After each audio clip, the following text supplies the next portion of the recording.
묵상하심으로 우리 금요일 저녁 예배, 안식일 첫 예배를 시작하겠습니다. 우리 첫 찬미는요 456장입니다. 456장 주 예수 내 맘에 오사 부르시겠습니다.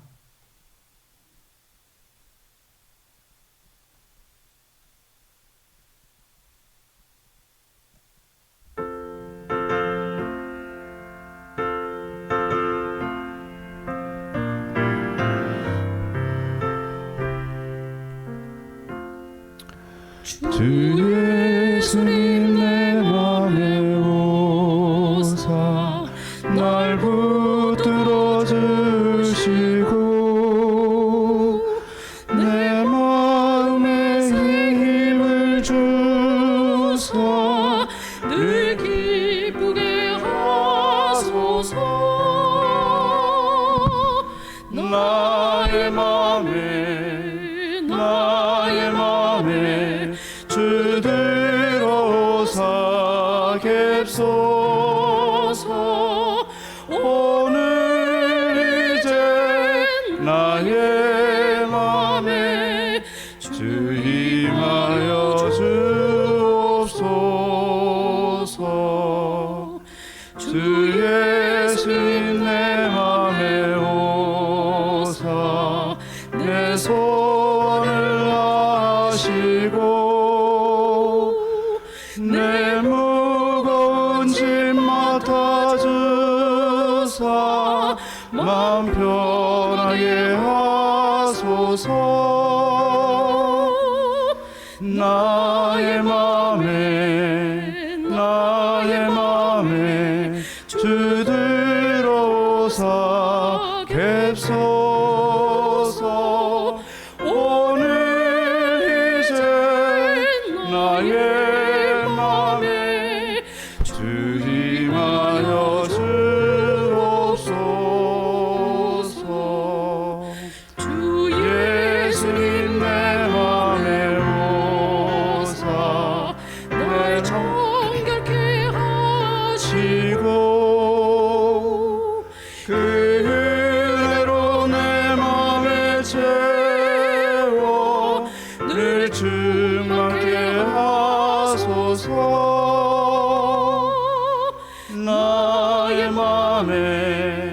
나의 맘에 주 들어오사 갭소서. 오늘 이제 나의 맘에 주 임하여 주옵소서. 주 예수님 내 맘에 오사 내 앞길을 인도해 이 세상을 심판할 때에 날 흠없게 하소서. 나의 맘에 주 들어오사 갭소서. 오늘 이제 나의 맘에 주 임하여 주옵소서. 기도하시겠습니다. 아버지 하나님, 이렇게 안식일을 맞이하여 주의 전에 모일 수 있도록 하시니 감사합니다. 우리의 모든 피곤한 마음과 몸을 주님께 내려놓고 참 평안을 얻고자 하오니 아버지, 이 시간 주의 평안과 기쁨을 저에게 부어 주시옵소서. 아버지, 하나님의 말씀 속에서 또한 이 성경의 기록 속에서 하나님의 사랑을 다시 한번 깨달을 수 있도록 하여 주시고, 또한 그 사랑이 우리의 삶에 약속되어 있음을 주님 다시 한번 기억하게 하여 주시옵소서. 아버지, 이 시간 성령 하나님 저희와 함께 하여 주셔서 이 시간이 거룩한 시간이 될 뿐만 아니라 온전히 주님과 연합하는 시간이 되게 하여 주시옵소서. 각 가정에서 또한 성경을 펴고 교과를 펴고 이 말씀을 함께 연구하는 주님의 자녀들에게 함께하여 주셔서 이 말씀이 머리로 이해되는 것이 아니라 머리로 이해될 뿐만 아니라 가슴으로도 이해되고 또한 우리의 삶으로도 연결될 수 있도록 도와주시옵소서. 예수 그리스도 이름으로 간절히 기도합니다. 아멘. 우리 두 번째 찬미는 61장입니다.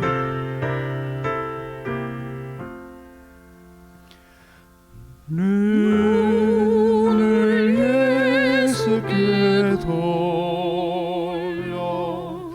그 얼굴을 주목하라. 그의 영광스러운 광채에 세상 영화는 사라지네.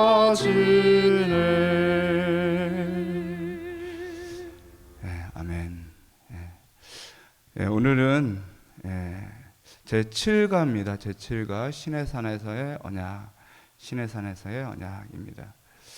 우리 잘 아는 대로 5월 15일 안식일이고요. 일몰 시간은 7시 34분입니다.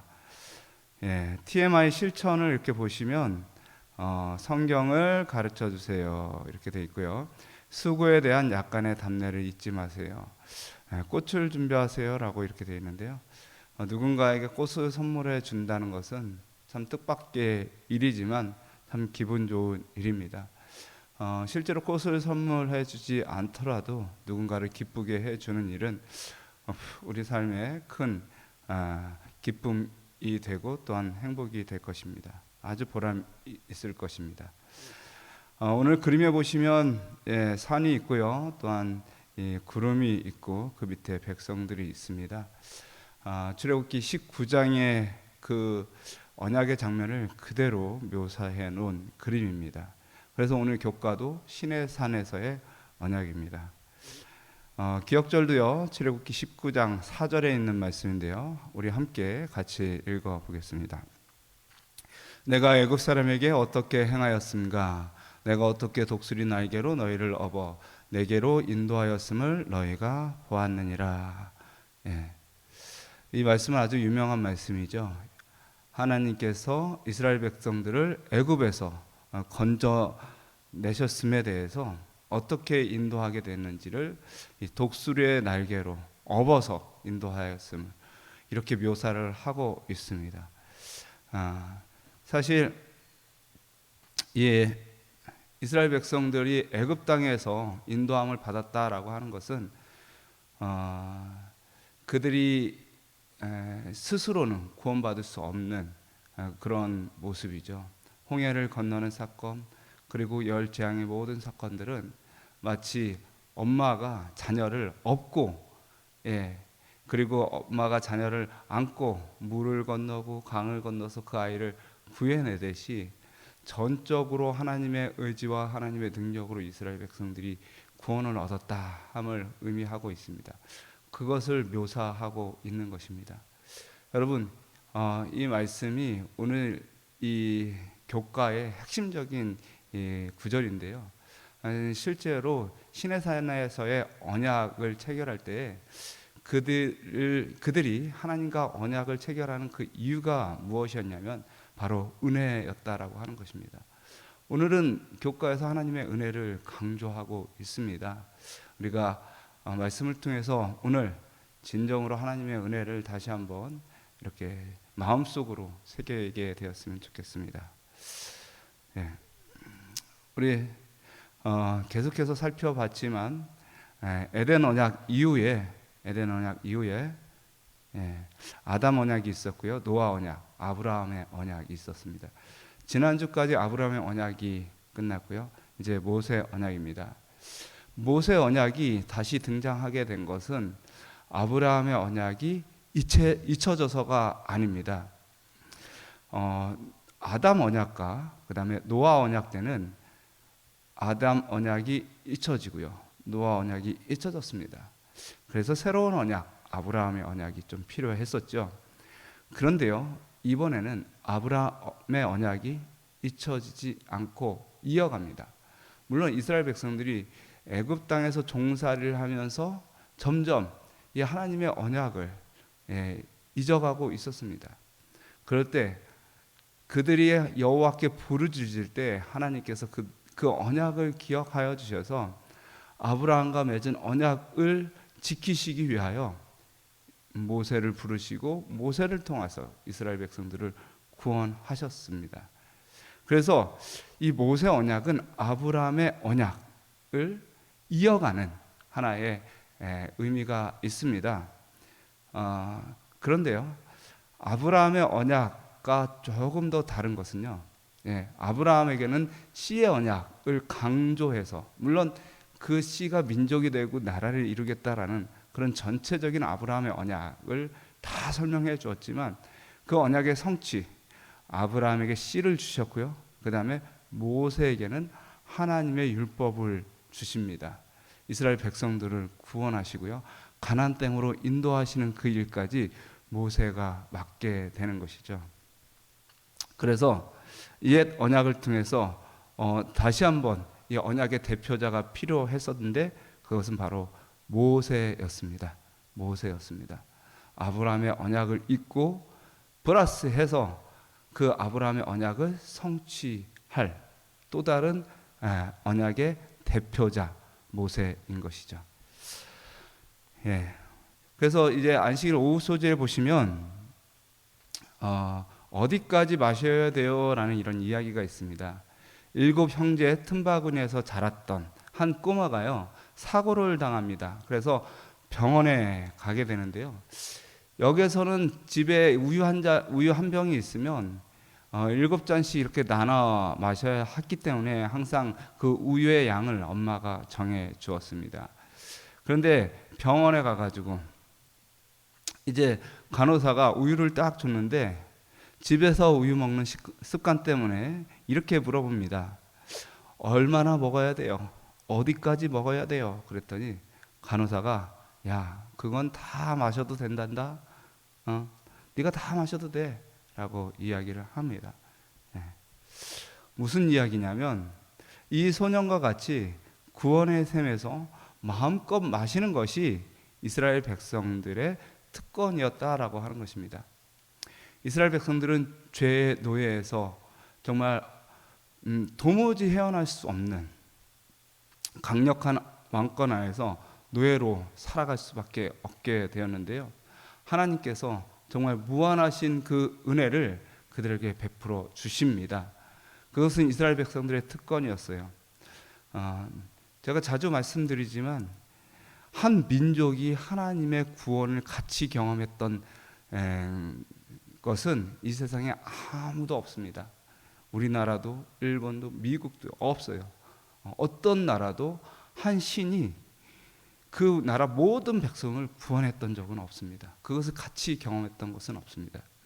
여러분, 홍수 사건은요, 정말 대단한 사건입니다. 대단한 사건이에요. 우리나라는 6.25를 경험하고요, 그리고요 또한 임진왜란도 경험하고요, 수많은 싸움들, 전쟁들, 아픔들을 함께 경험했지만 구원을 함께 경험하지는 못했거든요. 근데 이스라엘 백성들은 구원을 함께 경험합니다. 그것도 인간의 힘이 아닌 하나님의 힘으로 말입니다. 엄청난 특권이죠. 근데 그 특권이 누구에게 있냐면 전 인류에게 있다는 거예요. 인류에게. 이 예수님께서 인류를 구원하신 이 사건은요, 모두가 마실 수 있는 은혜의 특권이라고 하는 것입니다. 모든 사람들에게 이미 베풀어 주신 은혜라고 하는 것입니다. 우리가 어디까지 마셔야 되냐라고 이렇게 물어볼 필요가 없는, 정말 마음껏 마실 수 있는 이 은혜라고 하는 것입니다. 나뿐만 아니라 내 이웃과 내 가정에, 그리고 수많은 사람들, 이 모든 사람들이 함께 이것을 같이 공감하고 공유할 수 있는 것이죠. 여러분, 깨닫기에 이렇게 되어 있습니다. 한번 깨닫기를 제가 읽어보겠습니다. 하나님과 맺은 언약은 우리에게 순종의 열매 맺기를 요구하고 있음을 깨닫는다. 느끼기는요, 값을 지불하시고 나를 구원하심으로 내 삶의 가치를 높여주신 예수님께 감사한다. 그래서 구원의 조건으로서가 아니라 구원하신 하나님의 은혜에 감사함으로 순종한다, 이렇게 이야기하고 있습니다. 결론적으로 하나님께서는 넘치는 자비와 은혜로 이스라엘 백성을 애굽에서 구원해내시고 그들과 언약을 맺으셨습니다. 하지만 이스라엘 백성들은 베풀어 주신 은혜에 대한 사랑의 반응이 아니라 구원의 수단으로서 율법에 순종하였습니다. 하나님께서는 그 누구도 자신의 의로운 행위로 구원받을 수 없음을 기억하고 전적으로 하나님의 은혜에 의지하여 순종의 열매를 맺기를 원하십니다. 이렇게 되어 있습니다.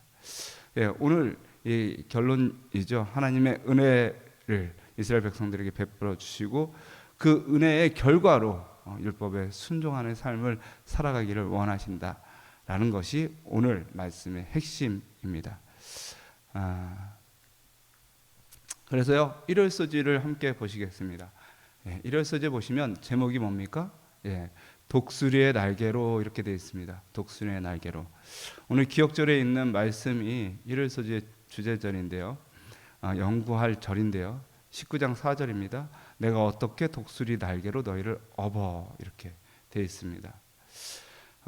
하나님께서 이 이스라엘 백성들을 애굽 땅에서 구원하셨지만 그 이스라엘 백성들을 애굽 땅에서 이교적인 풍습이나 문화 속에서 젖어서 하나님의 언약을 조금씩 잊고 망각해가고 있었습니다.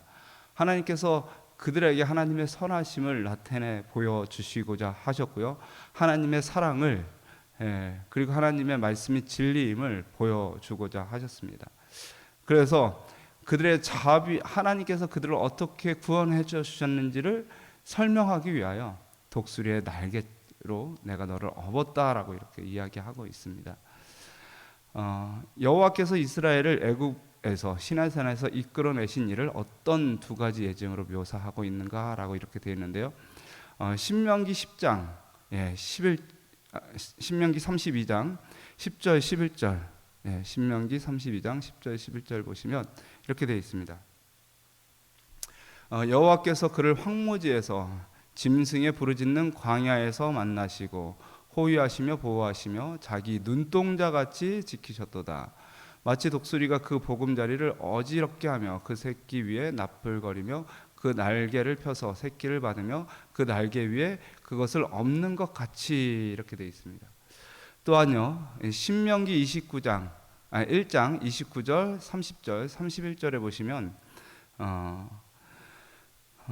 이렇게 되어 있습니다. 모든 일을 행한 것 같이 이제도 너희를 위하여 싸울 것이며 광야에서도 너희가 당하였거니와 사람이 자기 아들을 아는 같이 너희 하나님 여호와께서 너희의 행로 중에서 너희를 아느사 이것까지 이르게 하셨느니라 하나, 이렇게 되어 있습니다. 또 성경절이 있죠. 또 성경절이 있습니다. 여기 보시면 내가 너희에게 말하기를 그들을 무서워 말라, 두려워하지 말라. 너희 앞서 행하시는 너희 하나님 여호와께서 애굽에서 너희를 위하여 너희 목전에서 모든 일을 행하신 것 같이 이제도 너희를 위하여 싸우실 것이며,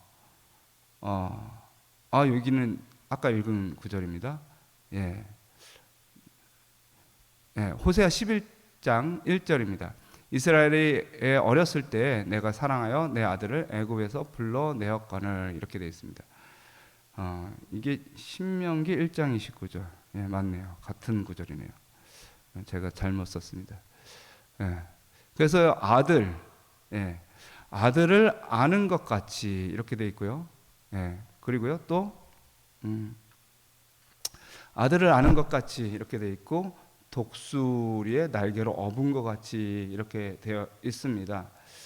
그만큼 이 아무것도 할 수 없는 이 존재들을 전적으로 하나님의 능력과 은혜로 구원하셨음을 이야기해주고 있습니다. 그래서 교과에 보면 새끼를 날개로 보호하는 독수리의 모습과 자식을 품에 안은 부모의 모습 속에서 우리의 행복을 영원하시는 하나님의 관심을 느끼게 된다.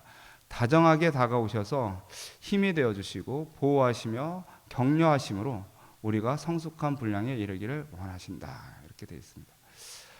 예. 하나님께서는요, 시내산에서 언약을 맺기 전에 이스라엘 백성들이 하나님의 은혜를 깨닫기를 원했었습니다. 그래서 내가 너희를 어떻게 인도했는지를 다시 한번 기억해라 라고 하는 것이죠. 마치 독수리가 자기 새끼를 위해서 헌신하면서 그 새끼를 나를 수 있는 그런 법을 가르쳐 주기 위해서 업고 이렇게 하듯이 하나님께서 끊임없이 백성들을 돌봐주셨다라고 하는 것입니다. 이것은 지금 우리에게도 같이 적용되는 말씀이죠.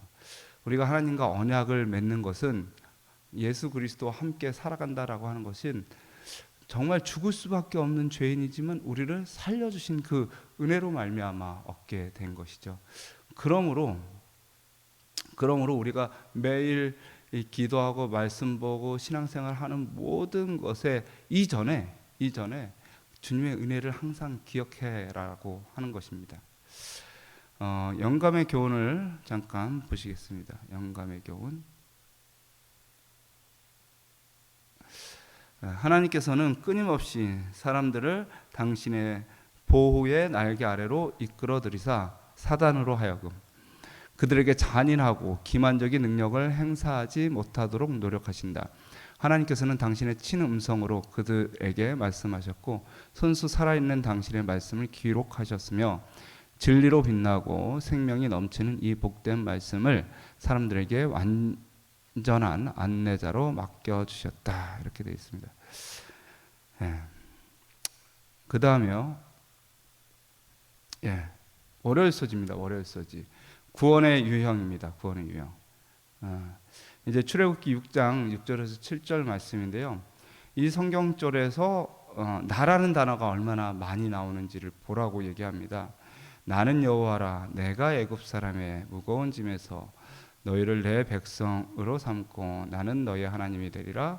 나는 애굽 사람의 무거운 짐 밑에서 너희를 빼낸 너희 하나님 여호와인 줄을 알지라라고 이렇게 이야기하고 있습니다. 여기에서 이제 언약 관계에서 하나님의 역할이 얼마나 중요한지, 이 모든 것이 하나님의 주권 안에서 하나님의 인도하심에 따라서 이렇게 이루어졌음을 이야기하고 있습니다. 특별히 6장 6절에 내가 너희를 속량하리라 라고 되어 있는데 이것은 구원의 기본적인 패턴이라고 이야기를 하고 있고요. 문자적으로 이제 속량한다라고 하는 것은 친족이라는 뜻입니다. 고엘이라고 하는 것인데요. 출애굽기 6장 6절에 나오는 속량이라는 말은 가족 중에 한 사람이 빚으로 노예가 되어 있거나 노예가 될 형편에 처한 다른 가족을 위해 속전을 지불하고 되찾아오는 것을 말한다. 이스라엘을 구속할 친족은 아무도 없었다. 그러나 하나님께서 이스라엘의 친족이 되셔서 그들을 구속해 주셨다라고 말하고 있습니다. 그래서 우리가 성경절을 이렇게 보시면 마가복음 10장 45절, 디모데전서 2장 6절, 계시록 5장 9절에 이 속전이 무엇인지에 대해서 이야기하고 있는데요. 바로 예수 그리스도를 이야기하고 있습니다. 자기 목숨을 많은 사람의 대속물로 주려 함이라. 자기를 속전으로 주셨으니 일찍 죽임을 당하사 사람들의 피로 사서 하나님께 드리시고라고 있습니다. 그래서 죄의 노예가 된 인류를 구속하셔서 예수님께서 친히 내려오셔서 우리의 친족이 되실 뿐만 아니라 자기의 피로 모든 그 속전을 지불하셔서 우리를 구원하셨다라고 하는 것입니다. 그래서 출애굽기 3장 8절에서 하나님은 이스라엘을 구원하기 위해서 내려오셨음을 기억하라고 하는 것이고요. 그분의 은혜가 우리에게 얼마나 큰 의미가 있는지를 다시 한번 생각해 보라고 하는 것입니다. 하늘의 하나님이 정말 티끌보다 보잘것없는 인간을 위해서 내려오셨다라고 하는 것은 엄청난 큰 의미이죠. 주님께서 이스라엘 백성들을 애굽 땅에서 구원하시기 위해서 속량하셨다라고 하는 것은 그것을 위해서 그 이스라엘 백성들을 구원하시기 위해서 얼마나 큰 희생을 베풀어 주셨는지를 기억하라고 하는 것입니다. 영감의 교훈에 보면 우리를 속량하는 사업과 죄로 말미암아 잃어버린 우리의 유업은 우리의 친족이 되신 예수께 돌아갔다. 예수께서 우리의 친족이 되신 것은 우리를 속량하시기 위함이었다. 우리의 구주가 되시는 주께서 부모나 형제나 친구나 애인보다 더 친분하신 분이시다라고 이렇게 되어 있습니다. 화요일 소지입니다. 신의 산에서 언약. 신의 산에서의 언약. 화요일 소지에서는 이제 출애굽의 이제 내용 중에 중요한 내용이 세 가지가 있는데, 출애굽 사건, 출애굽기 12장에 있는 사건과 그 다음에 19장에 있는 언약의 수립 사건, 19장부터 24장에 있는 그런 모든 이야기, 그리고 그 뒤편에 이제 성소의 건축에 관한 이야기죠. 그 중에서 가장 중요하다라고 이렇게 말씀드릴 수 있는 것은 사실 출애굽기 12장의 내용도 매우 중요하지만 사실은 출애굽기 19장에 있는 내용이 출애굽의 어떤 중심이다라고 하는 것입니다. 오늘 말씀, 언약이 수립되는 이 말씀이죠. 그래서 19장부터 24장까지의 내용을 사실은 쭉 읽어보시면 참 이스라엘 백성들과 언약을 맺으시는 것이 얼마나 거룩하고 또한 얼마나 중요한 일인지 우리가 알 수가 있는데요. 그 성경절을 다 읽어볼 수는 없고요. 그냥 교과에서는 이렇게 다 정리를 해놨습니다. 시간 순서대로 정리를 했는데요. 신의 광야에 이르렀고요. 언약을 제안하셨고요. 그 언약을 받아들이겠다고 이스라엘 백성들이 응답했고 정식으로 그 언약을 체결하게 되었고, 10계명이 선포가 되었고 모세가 언약의 중재자로 나서게 되죠. 언약의 원칙들이 설명되고요. 언약의 비준이 되게 됩니다. 특히 성소의 의식이 완전히 확립되고요. 이 언약을 통해서 하나님께서 자신을 완전히 보여주십니다. 그래서요, 사실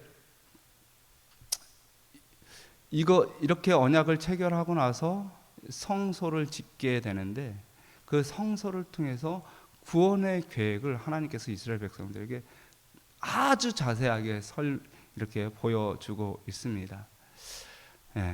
그래서 그 구원의 계획을 보여주는 수단이 된 것이죠. 애굽에서의 속박에서 자유를 얻은 것처럼 인류는 죄의 노예에서 자유를 얻게 될 것이다. 이것이 바로 성소 제도를 통해서 그들이 깨달을 수 있는 것이었습니다. 우리가 잘 아는 대로 성소에 번제단이 있고요, 그렇죠? 번제단이 있고, 그 다음에 여기서 이제 어린 양을 제사를 지내죠. 죄인은 이곳에서 양을 진행으로 죄의 본질에서부터 자유를 얻게 됩니다. 죄의 대가, 죄의 저주에서 완전한 자유를 얻게 되고요. 죽음, 사망 권세에서 온전해지죠. 이것은 믿음으로 말미암아 가능해지게 되는 것이죠. 그리고 그 죄인이 이 하나님의 이 보좌가 있는 곳, 하나님의 임재가 있는 곳까지 가기 위해서는요, 반드시 또 성소의 첫 번째 칸을 지나야 하는 것입니다. 어린 양으로 제사를 지내고 나서 이 죄인이 바로 법궤 안으로 들어갈 수가 없습니다. 왜냐하면 물론 이곳에서 죄의 본질에서부터 구원을 얻었지만 그 다음에 죄의 권세, 다시 말하면 죄의 영향력, 죄의 어떤 내적인 영향력과 외적인 영향력이 있거든요.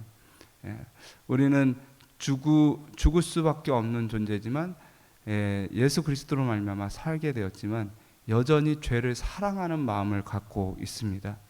그 죄를 사랑하는 마음을 온전히 없애버려야 되는데, 그런 죄의 권세에서 자유롭게 되어야 되는데, 이 성소 제도의 이런 표상들을 통해서 우리에게 어떤 큰 가르침을 주시는데요.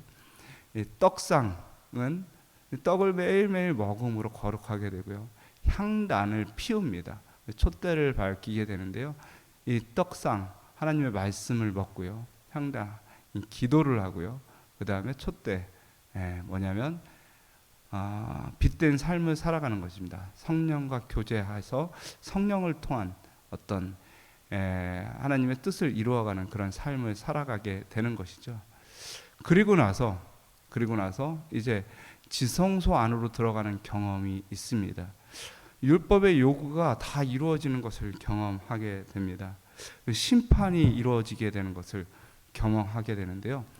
죄가 완전히 없어지는 것을 경험하게 됩니다. 사단의 존재가 완전히 없어지고 하나님과 온전히 함께 있고, 그리고 죽지 않는 그런 경험을 하게 되는, 그게 바로 성소의 경험이죠.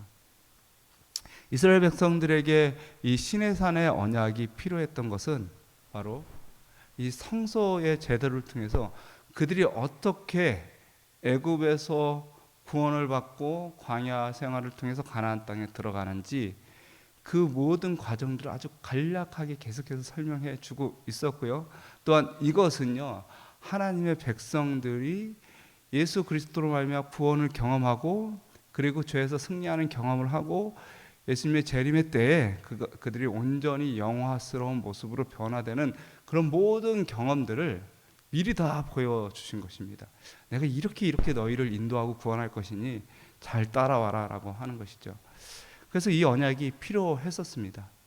이스라엘 백성들에게. 하늘의 하나님은 당신의 계명을 지키는 사람들을 축복하기 위해서, 그렇죠? 축복하기 위해서 오셨다. 우리가 하나님의 귀한 백성으로 서 있겠는가? 아니면 하나님의 율법을 짓밟으면서 율법이 패했다고 말하겠는가? 율법을 패한다는 것은 하나님 자신을 패한다는 것과 마찬가지이다. 율법의 조항 하나하나는 무한하신 하나님의 성품이다라고. 구원의 계획 속에서 하나님께서는 성소와 율법을 함께 주시면서 그들을 에덴의 모습으로 회복시키기 위해서 계속해서 인도하여 주셨습니다. 수요일 소재는요, 하나님과 이스라엘이라고 되어 있는데, 그들이 그 은혜로 말미암아 어떤 삶을 살아야 되는지에 대해서 가르쳐 주고 있습니다. 우리가 너무너무 잘 아시는 말씀들이지만 다시 한번 우리가 이런 말씀들을 생각하면서 어떻게 하면 하나님의 백성답게 살아갈 수 있을까, 우리가 기억하셨으면 좋겠습니다. 여기 이제 제사상 나라가 되며 거룩한 백성이 되리라라고 하는데, 여기 조건이 있는데 내 말을 잘 듣고라는 말이 있습니다. 내 말을 잘 듣고 내 언약을 지키면, 이렇게 되어 있습니다. 이스라엘 백성들은 하나님과 반드시 협력해야만 했고요. 구원을 베푸시는 모든 일들은 하나님의 전적인 은혜와 능력으로 되는 것이지만, 우리는 하나님을 매일매일 선택해야 됩니다. 하나님의 언약 안에 있어야 되고요. 또한 우리가 하나님의 구원하심과 하나님의 능력을 받아들여야만 하는 그런 것이 있습니다. 만약에 하나님께서는 우리가 원하지 않으면 그것을 해주지 않습니다. 억지로는 되지 않는 것이거든요.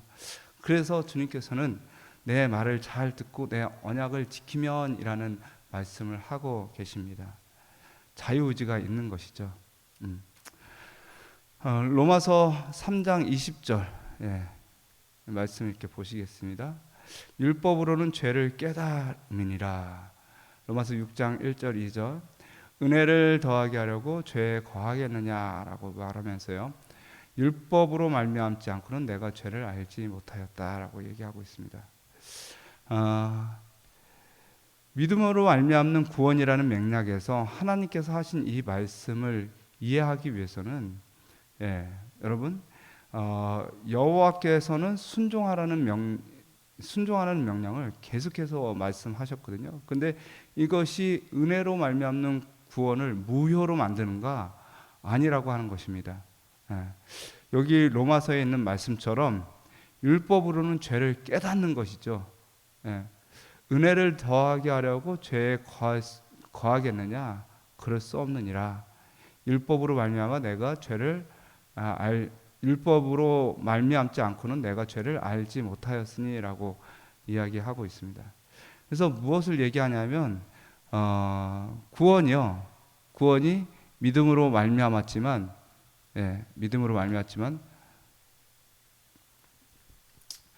순종은 믿음의 열매라고 하는 것입니다. 순종은 믿음의 열매. 주님께서는 이스라엘 백성들을 은혜로 구원하셨고 그 하나님의 영광을 나타낼 제사장 나라로 그들을 부르셨습니다. 그래서 구원을 받은 백성들이 하나님의 말씀에 순종하는 것이죠. 그것이 믿음의 결과죠. 믿음의 열매입니다. 그것을 통해서 하나님께서는 온 세상에 하나님의 영광을 나타내 보여주고자 하신 것입니다. 그래서 너희가 내 말을 잘 듣고 내 언약을 잘 지키면 제사장 나라가 되겠다라고 하는 것이죠. 이것이 하나의 조건이 아니라고 하는 것입니다. 이것이 그들을 구원하거나 하나님의 백성이 되게 하는 조건이 아니라 결과라고 하는 것입니다. 이스라엘에 대한 하나님의 은총에는 항상 순종의 조건이 따랐다. 이스라엘 백성은 신의 산 기슭에서 열국 중에서 선택된 하나님의 소유로 그분과의 언약 관계에 들어갔다. 그들은 엄숙하게 순종의 길을 따르기로 약속하였다라고 되어 있습니다. 그들은 이제 순종하기만 하면 됩니다. 주님께서 그들을 순종할 수 있도록 힘과 능력을 허락하여 주실 것입니다. 13일 목요일 소지입니다. 우리가 다 행하리이다. 백성이 일제히 응답하여 이르되 여호와께서 명하신 대로 우리가 다 행하리이다. 이스라엘 백성들은 다 행할 것입니다 라고 이렇게 아주 당당하게 그리고 아주 자신 있게 그렇게 이야기했습니다. 그런데 이스라엘 백성들이 결국은 이 하나님의 언약을 떠나고 실패를 하게 되었죠. 그들이 실패했던 이유는 무엇이었습니까? 바로 여기 있습니다. 로마서 9장 31절 32절 의의 법을 쫓아간 이스라엘은 법에 이르지 못하였으니 어찌 그러하뇨? 이는 저희가 믿음에 의지하지 않고 행함에 의지함이라. 부딪힐 돌에 부딪혔느니라. 언약에 대한 이스라엘의 반응, 우리에게 어떤 생각을 줍니까? 자, 로마서 10장 3절, 히브리서 4장 1절 2절 말씀인데요. 하나님의 의를 모르고 자기의 의를 세우려고 힘써 하나님의 의를 복종하지 아니하였느니라. 그러므로 우리는 두려워할지니 그의 안식에 들어갈 약속이 남아 있을지라도 너희 중에 혹 미치지 못할 자가 있을까 함이라라고 되어 있습니다. 저희와 같이 우리도 복음 전함을 받은 자이나 그러나 그들은 그 들은 바 말씀이 저희에게 유익되지 못한 것은 듣는 자가 믿음을 화합하지 아니함이라라고 이렇게 되어 있습니다. 이스라엘 백성들은 하나님의 은혜로 말미암아 구원을 받았는데요. 그것을 너무너무 오해하고 착각을 하게 되었습니다. 그것은 조건이 아니라 결과였는데 끊임없이 조건으로 바라보게 되고 하나님의 말씀을 행함으로 말미암아 구원을 얻으려는 그런 노력들이 계속해서 있어 왔습니다. 그리고 결국은요, 이스라엘 백성들이 광야 생활을 할 때도 그렇게 하나님께서 전적으로 은혜를 베풀어 주셔서 먹고 살게 다 해주셨는데도 불구하고 그들은 무언가 자신이 해야 될 것처럼 생각을 하고 그 하나님의 은혜가 그들에게 믿음으로 마음의 유익을 끼치지 못했습니다. 결국은 하나님을 믿지 못하는 그런 상태가 된 것이죠. 지금도 여전히 마찬가지입니다. 우리가 하나님의 은혜로 구원받은 사람들은 은혜로 말미암아 그리고 믿음으로 말미암아 그 성령의 열매를 맺을 것을 확신합니다. 그리고 변화될 것을 확신합니다. 그런데요, 우리가 때때로 하나님의 말씀, 하나님께서 나에게 이렇게 큰 은혜를 주셨으니 내가 그 대가로 내가 열심히 하나님의 말씀에 순종하겠다 라고 이렇게 생각하시는 분들도 있습니다. 그것이 아닙니다. 주님께서 은혜로 베풀어 주신 것처럼 우리도 우리의 삶도 주님의 능력으로 변화가 될 것이고요. 그것은 하늘나라에 가는 조건이 아니라 하나의 결과라고 하는 것입니다. 하늘나라가 이미 약속되어 있기 때문에 우리는 그 보증으로 변화된 삶을 살아가는 것입니다. 그래서 성경에는 자주 행함이 강조되어 있는데 왜 행함으로 하나님 앞에 받으신 바 되게 할 수 없는 것인가? 왜냐하면 구원의 수단이 아니라 구원의 결과이기 때문에 행함은 아무 가치가 없다라고 하는 것입니다. 로마서 10장 3절 다시 한번 읽어보겠습니다. 하나님의 의를 모르고 하나님의 자기 의를 세우려고 힘써 하나님의 의에 복종하지 않는다. 하나님께서는 사람의 연약함을 잘 알고 계십니다. 사람이 하나님 앞에서 자기의 의를 내세우려고 할 때 그러한 노력이 자신을 높임으로 하나님의 의에 복종하지 못하게 될 것임을 아십니다. 그러므로 우리는 끊임없이 예수 그리스도를 바라봐야 합니다. 영감의 교훈 잠깐 보시겠습니다. 행위가 아니라 믿음으로 의롭게 됨. 인간이 자신이 범한 거룩하고 공의로운 율법의 요구에 응하기 위하여 자기 자신의 능력으로 최선의 노력을 다 기울일지라도 그것은 전혀 무가치한 것이다. 그러나 그리스도를 믿음으로 말미암아 그는 모든 것이 충만하신 하나님의 아들의 의를 주장할 수 있다. 이제 금요일 소지 마지막입니다. 율법의 요구를 자신의 힘으로 이루어 보려고 애씀으로써 율법적인 종교에 따라 살고자 할 때에는 노예 근성이 일어난다. 아브라함의 언약 아래에서만 우리는 희망을 발견할 수 있는데 그 언약은 그리스도 예수를 믿음으로 말미암는 은혜의 언약이다. 아브라함에게 소망을 주었던 그 복음은 오늘날 우리에게 소망을 가져다 준 복음과 동일한 복음이다. 아브라함은 믿음의 주요 또 온전케 하시는 이인 예수를 바라보았다.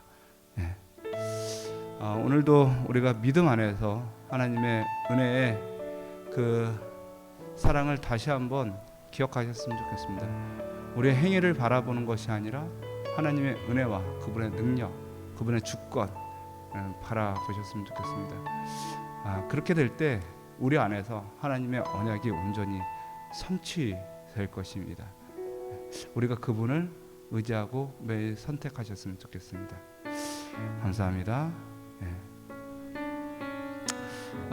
우리 찬미 부르시겠습니다. 찬미는 526장인데요. 526장 찬미를 부르시겠습니다. 잠시만요. 526장입니다.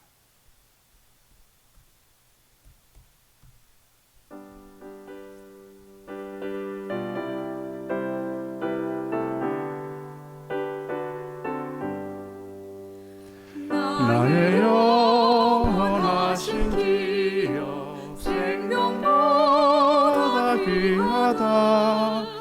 나의 갈 길 나가도록 나와 동행하소서. 주께로 가까이 주께로 가오니 나의 갈 길 나가도록 나와 동행하소서. 세상 부귀한 일함과 명성 원치 않으며 즐겨 원한 길 가도록 나와 동행하소서. 주께로 가까이 주께로 가오니 나의 갈 길 나가도록 나와 동행하소서. 골짜기를 가며 험한 바다 지나서 영원한 저 천국 문에 주와 들어가겠네.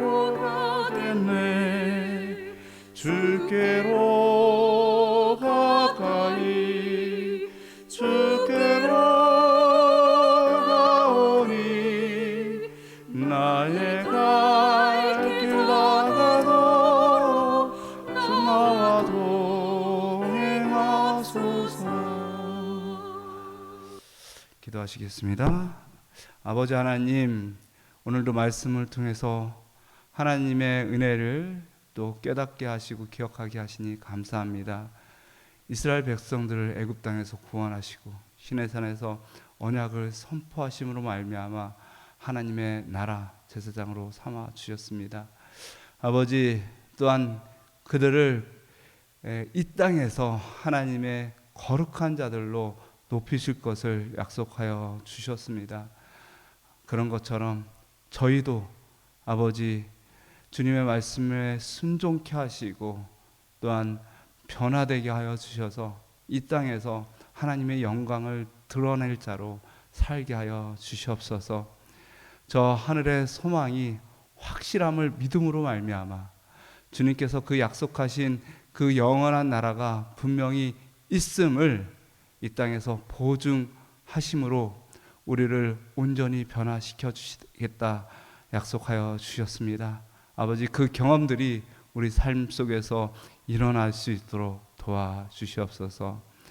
예수 그리스도 이름으로 간절히 기도합니다. 아멘. 모든 순서를 묵상으로 마치겠습니다.